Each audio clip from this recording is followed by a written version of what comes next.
Costumamos imaginar Winston Churchill com sua bengala característica, um copo de uísque escocês na mão e um charuto cubano nos lábios. Sua boca, sempre curvada para baixo, combinava com uma voz grave e palavras incisivas. Essa é a imagem que Hollywood nos entregou, mas não passa de uma caricatura do homem de carne e osso. Quem foi Winston Churchill? Durante a hora mais sombria da Grã-Bretanha, Churchill liderou seu país à beira do colapso diante do avanço nazista, construindo uma aliança vital com os Estados Unidos e a Rússia. Ele enfrentou muitos críticos e cometeu erros grandiosos. No entanto, acima de tudo, mantinha uma fé inabalável em sua própria força. Ele prometeu ao seu povo sangue, trabalho, lágrimas e suor. Por trás do político destemido havia um homem de família, um literato respeitado, um artista, amante de animais e um curioso por inúmeras atividades. Hoje, em mais um documentário do Abismo Consciente, vamos desvendar o retrato complexo de Sir Winston Churchill. Os primeiros anos. Sir Winston Churchill nasceu em 30 de novembro de 1874, em meio à alta sociedade britânica. Seu pai, Lord Randolph Henry Spencer Churchill, era um político influente e o terceiro filho do 7º Duque de Marlborough. Sua mãe, Jenny Jerome, era uma bela socialite americana, filha de um rico corretor de ações de Nova York. O casal glamouroso parecia ideal à primeira vista, mas levavam vidas separadas e distantes. Essa ausência afetiva dos pais deixou marcas em Winston, que buscava desesperadamente o carinho e a atenção deles, mas raramente os tinha por perto. Felizmente, para o jovem Winston, havia uma pessoa que lhe ofereceu o apoio emocional que tanto precisava e agiu como uma verdadeira figura materna. Sua babá, Elizabeth Everest. Ele a chamava carinhosamente de Woman, uma tentativa infantil mal sucedida de dizer woman. Elizabeth foi contratada para cuidar dele quando tinha apenas um mês de vida e se tornou sua amiga mais próxima e confidente durante toda a infância. Quando ela faleceu, Winston declarou: "Ela foi minha amiga mais querida e íntima durante os 20 anos em que viveu. Nunca terei outra amiga como ela." Winston tinha apenas 7 anos quando foi enviado para a St. George's School, em Ascot, um internato. Não era incomum que crianças da alta sociedade fossem enviadas para internatos, mas sua mãe simplesmente o deixou na estação Paddington, sozinho para pegar o trem.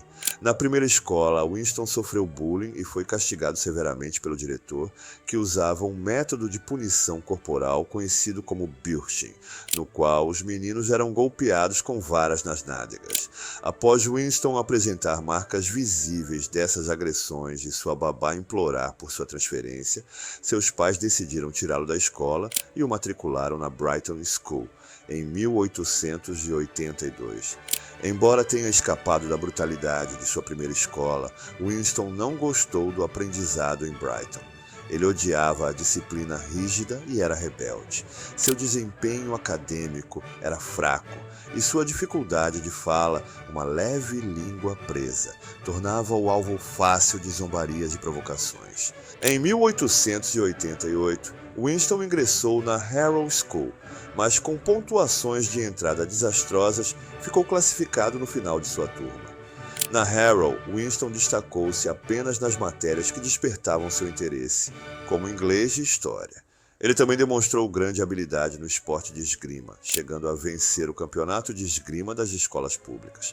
No entanto, os poucos momentos de brilho foram ofuscados por uma tristeza profunda. Winston relembrou: "Em retrospecto, aqueles anos não apenas foram os menos agradáveis, mas também o único período estéril e infeliz da minha vida." Serviço militar e correspondente de guerra. Devido às suas notas ruins em Harrow, parecia que a única carreira viável para Churchill seria pelo exército. Ele precisou de 3 tentativas para passar no exame de admissão para o Royal Military College, em Sandhurst. Churchill descreveu a experiência de fazer a prova de latim, deixando-a praticamente em branco, exceto pelo seu nome, uma mancha de tinta e alguns borrões. Seu pai desejava que ele seguisse para a infantaria, mas suas pontuações só foram suficientes para a cavalaria. No entanto, o treinamento em Sandhurst o motivou e nos 18 meses seguintes ele se destacou. Ele se formou em 20º lugar entre 130 cadetes de sua turma. Churchill ansiava por ação e não demonstrava medo no campo de batalha. Ele sabia que estava destinado a grandes feitos e queria provar isso ao mundo. E a guerra oferecia a oportunidade perfeita. Churchill serviu no exército britânico por um curto período, de 1895 a 1899, enquanto também escrevia relatórios militares para jornais e publicava 2 livros, The Story of the Malacan Field Force, a história da força de campo de Malacan, e The River War, a Guerra do Rio. Em 1899, Churchill tentou se eleger para a Câmara dos Comuns, mas fracassou. Sem perder tempo, ele viajou para a África do Sul como correspondente de guerra do jornal London Post, para cobrir a guerra da Grã-Bretanha contra os boeres. Aos 25 anos, Churchill chegou à Cidade do Cabo com 18 garrafas de uísque escocês e uma garantia de pagamento equivalente a 150 mil dólares nos dias de hoje, por uma missão de 4 meses. Enquanto cobria a guerra, Churchill estava a bordo de um trem com soldados em uma missão de reconhecimento. De repente, o trem foi emboscado pelo inimigo e Churchill agiu imediatamente. Sob fogo intenso, ele se comportou como um general condecorado, orientando os soldados a fugir para um local seguro. A maioria conseguiu escapar, mas Churchill foi capturado e enviado como prisioneiro de guerra para a Pretória. As condições de sua prisão poderiam ter sido piores. Os boeres permitiam que os prisioneiros comprassem cigarros, cerveja e jornais. Contudo, Churchill detestava cada momento da captura, sentindo que estava perdendo sua chance de glória. Certa noite, sem um plano claro de como percorrer os 480 quilômetros de território inimigo, ele decidiu fazer uma ousada fuga. Uma enorme caçada humana teve início, e o fugitivo Churchill era procurado vivo ou morto. Ele evitou a captura viajando à noite, bebendo água de riachos, e quando não conseguia mais seguir em frente, arriscou bater na porta de um estranho. Do outro lado, Churchill não sabia se encontraria um amigo ou um inimigo. Por pura sorte ou destino, quem abriu a porta foi um compatriota inglês. Churchill mais tarde recordaria: "Eu me senti como um homem se afogando, puxado para fora da água." O homem era John Howard, gerente de uma mina de carvão, que escondeu Churchill em uma mina escura antes de contrabandeá-lo para um local seguro. Durante seu tempo na mina, os únicos companheiros de Churchill eram os ratos.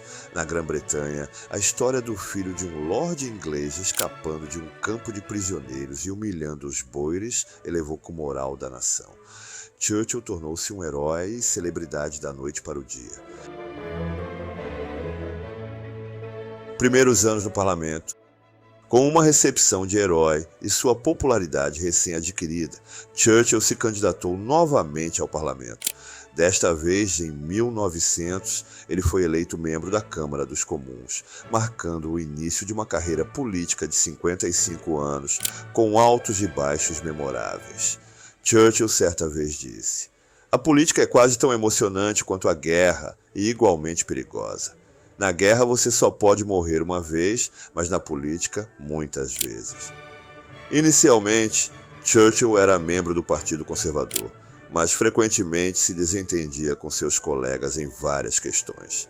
Para ele, o livre comércio era essencial, e em 1904, o apoio de seu partido às tarifas protecionistas o levou a cruzar o corredor, unindo-se ao partido oposto, os liberais. Essa mudança enfureceu os conservadores, mas acabou sendo estratégica. Pouco depois, os liberais assumiram o controle do governo. Como um recém-convertido ao Partido Liberal, Churchill passou a se preocupar com reformas sociais, lançando as bases do que mais tarde seria o estado de bem-estar social no período pós-guerra. Contudo, em 1925, ele novamente traiu seu partido, retornando aos conservadores. Esse comportamento volúvel gerou duras críticas e fez Churchill ser visto como um oportunista pouco confiável. O maior fracasso político de Churchill, e aquele que quase arruinou sua carreira, ocorreu em 1915.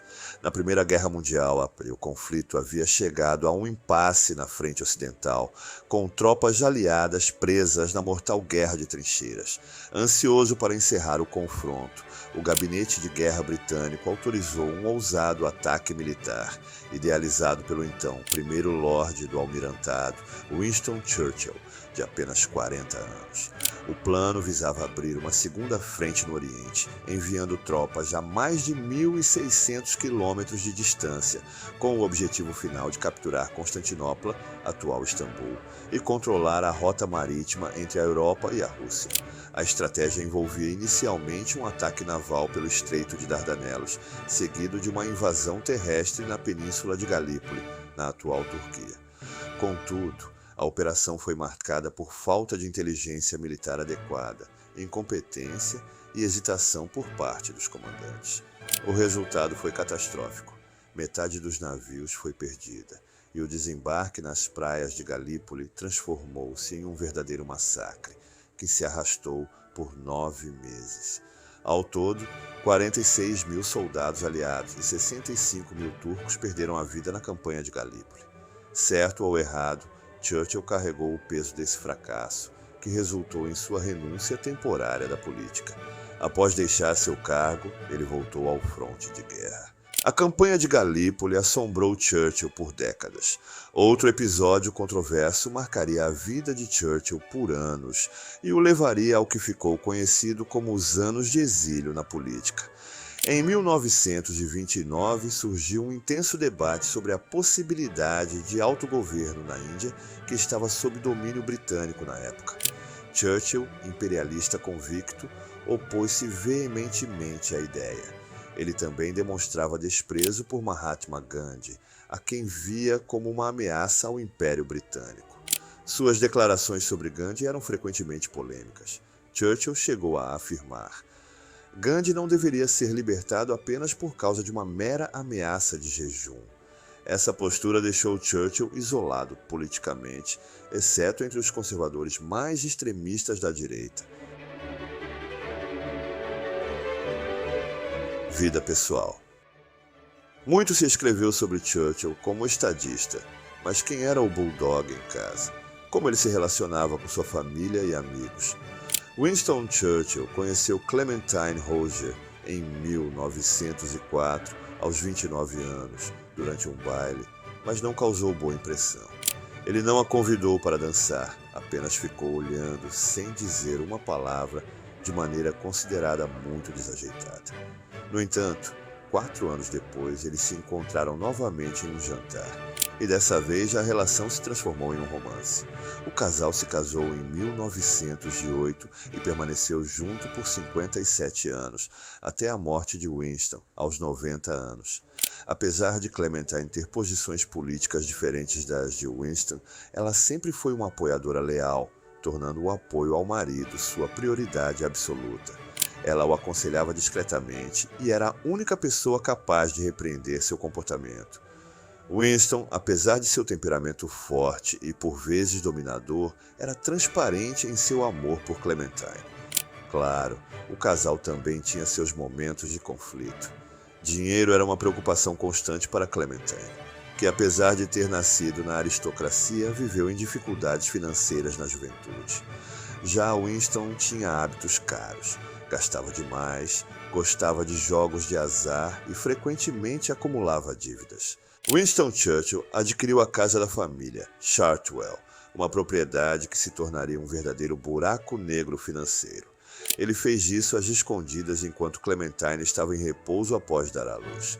A decisão causou descontentamento, pois a manutenção de Chartwell era caríssima e agravava as já complicadas finanças da família.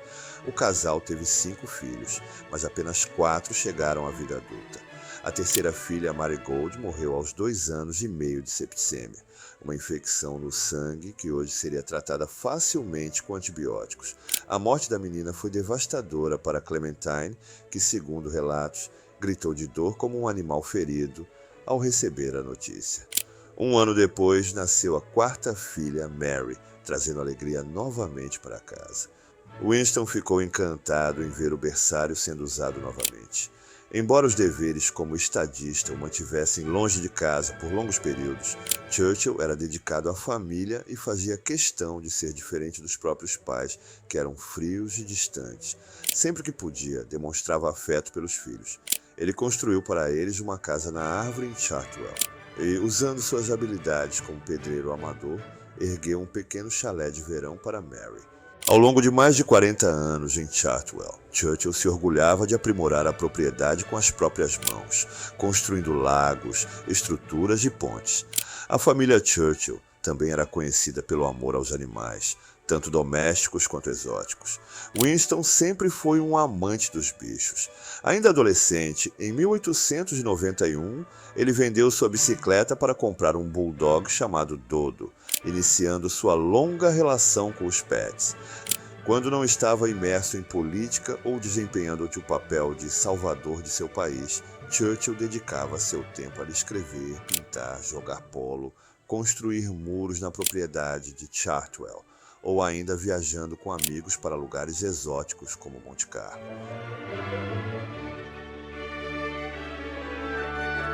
A hora mais sombria. Antes de irmos para o momento mais importante na vida de Churchill, eu quero fazer indicações para quem quer se aprofundar na história e nas ideias desse grande líder. Recomendo 2 leituras incríveis. Box Memórias da Segunda Guerra Mundial. Um mergulho detalhado nos momentos mais desafiadores da humanidade, contado pelo próprio Churchill em suas memórias. E A Sabedoria de Winston Churchill. Uma seleção inspiradora de frases e pensamentos do próprio Churchill, que mostram sua inteligência e visão. Os links para os livros estão na descrição.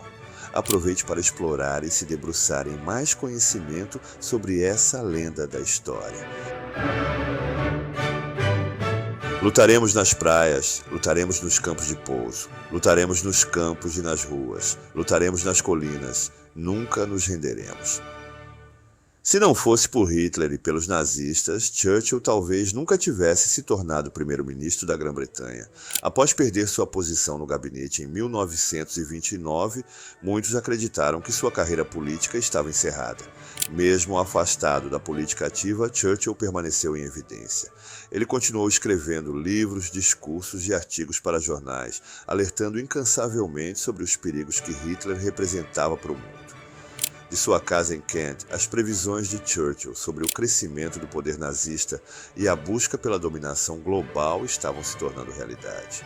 Ele escreveu em suas memórias: "Minhas advertências ao longo dos últimos 6 anos foram tão numerosas, tão detalhadas e agora tão terrivelmente confirmadas que ninguém poderia contestá-las." Com o início da guerra, o então primeiro-ministro Neville Chamberlain trouxe Churchill de volta ao governo como primeiro-lorde do Almirantado, a mesma posição que ele havia ocupado durante a Primeira Guerra Mundial. Chamberlain havia tentado, sem sucesso, negociar um acordo de paz com Hitler, mas mostrou-se incapaz de conter o avanço rápido dos alemães. Ele perdeu o apoio de seu gabinete quando as tropas britânicas não conseguiram impedir a ocupação da Noruega em 1940. Chamberlain renunciou e Churchill assumiu o cargo de primeiro-ministro na hora mais sombria. No mesmo dia, 10 de maio, Hitler invadiu Holanda, Bélgica e Países Baixos. Churchill era um orador brilhante, com total domínio das palavras. Ele inspirou seus compatriotas a lutar e alguns de seus discursos nos primeiros dias da guerra são considerados entre os mais poderosos da língua inglesa. A vitória era a única opção. Churchill nunca cogitou a derrota, mesmo quando o cenário parecia desesperador. Quando a França caiu nas mãos dos nazistas, a Grã-Bretanha ficou sozinha em sua luta. Churchill sabia que sua nação insular não poderia vencer a guerra sozinha, ele precisaria dos Estados Unidos. E quando a Alemanha invadiu a Rússia, ele enxergou uma oportunidade de formar uma aliança improvável. A Grã-Bretanha ofereceu ajuda a Stalin, e Churchill defendeu a decisão em meio ao desespero daquele momento. Ninguém foi um oponente mais consistente do comunismo nos últimos 25 anos. Não retirarei nenhuma palavra que já tenha dito sobre isso, mas tudo isso desaparece diante do espetáculo que agora se desenrola. Para formar a aliança dos três grandes, Churchill cultivou uma amizade com o presidente americano, Franklin Roosevelt, na tentativa de convencê-lo a entrar no conflito. Churchill se autoconvidou para a Casa Branca e chegou 2 semanas após o bombardeio de Pearl Harbor. O primeiro-ministro ficou hospedado por 3 semanas, passando o Natal e estendendo sua estadia além do que Eleanor Roosevelt, a primeira-dama, considerava bem-vindo. No entanto, a estadia de Churchill foi essencial para fortalecer a aliança e conquistar a confiança dos americanos. Os dois líderes criaram um vínculo durante almoços diários e noites de planejamento estratégico. Churchill era conhecido por trabalhar até altas horas. Ao deixar os Estados Unidos, Franklin Roosevelt sentiu falta do amigo e escreveu-lhe uma nota em Londres. "É divertido estar na mesma década que você." Com os americanos agora envolvidos na guerra e os russos lutando ao lado dos aliados, os exércitos de Hitler foram sendo derrotados, e a vitória foi declarada em 8 de maio de 1945 na Europa. 3 meses depois, no Oriente, o Japão se rendeu, marcando o fim da Segunda Guerra Mundial. Para a surpresa de muitos, naquele mesmo ano, Churchill não venceu a reeleição. O fim de uma era. Após a guerra, Churchill continuou a influenciar os rumos da política mundial. Ele proferiu seu famoso discurso sobre a Cortina de Ferro, alertando sobre a ameaça da União Soviética. Churchill também se posicionou fortemente a favor da independência britânica em relação à Comunidade Europeia do Carvão e do Aço, criada após o conflito para neutralizar a competição entre os países europeus pelos recursos naturais. Churchill voltou a servir como primeiro-ministro em 1951 e permaneceu no cargo até renunciar aos 80 anos de idade, em 1955. Na época de sua morte, em 1965, Winston Churchill já enfrentava problemas de saúde significativos, agravados por um derrame 2 semanas antes. Determinado a deixar sua marca na história, ele não apenas se destacou como estadista, mas também como autor de sua própria narrativa. Após a Segunda Guerra Mundial, Churchill escreveu a série best-seller Memórias da Segunda Guerra Mundial, livros que já fiz a indicação da leitura anteriormente aqui no vídeo. O link está aqui na descrição para adquirir o box completo. Um trabalho monumental que lhe rendeu o Prêmio Nobel de Literatura em 1953. Nesse mesmo ano, ele foi condecorado como cavaleiro pela Rainha Elizabeth II, reconhecendo sua contribuição histórica para o Reino Unido e o mundo. Churchill faleceu em 24 de janeiro de 1965, marcando o fim de uma era. Seu funeral, supervisionado pessoalmente pela rainha, foi o mais grandioso para um cidadão comum desde 1852, com um protocolo à altura de sua posição na história. Seu corpo ficou em Westminster Hall por 3 dias, onde cerca de 320 mil pessoas prestaram suas homenagens. Embora sua lenda seja gigantesca, conhecer o homem por trás das glórias é mais complexo. Churchill era cheio de contradições, uma figura autoconfiante que também lutava contra os fantasmas da depressão, os quais chamava de seu cachorro negro. Contudo, Churchill permanece uma figura controversa, analisada continuamente por suas decisões falhas e atitudes impopulares. Ele era, inegavelmente, um produto de seu tempo, enfrentando os desafios impossíveis que seu papel demandava. Como ele mesmo disse, estadistas não são chamados apenas para resolver questões fáceis. Estas frequentemente se resolvem sozinhas. É onde o equilíbrio oscila e as proporções estão envoltas em névoa, que surge a oportunidade para decisões que salvam o mundo.